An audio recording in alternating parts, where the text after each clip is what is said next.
na buwan.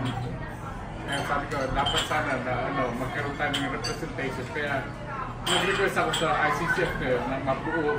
So, pag naman sila, kaya nung first game pa lang natin na nag-apply, binigyan na tayo ng opportunity na maglaro ng friendly games. Kaya marami, So, unti-unti, yung mga inactive players naging active. Na sa ngayon, lumalabas na nasa 50 plus tayo na active ngayon. And then, kung maalala nyo at that time, wala man na tayong title players, kanya-kanya.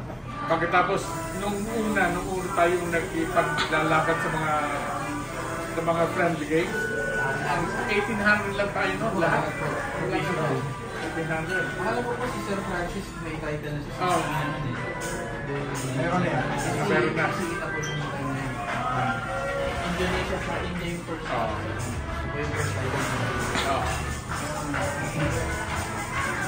So, bali ngayon kung ganun ang nangyari, dumami. So this next year, next month, September, bali yun ang 5th year anniversary natin. 2025. So naka 5 years na tayo. Okay naman tayo naging very successful. Dahil ngayon, kung tutusin ninyo, wala tayong title isa si Francis Inon. Pero marami na. Siguro more than 20 na. May CC, CCM. Saka meron tayong IM, sina Amor, sina Ramils. Sa ngayon, SIM na si Francis. Ayan.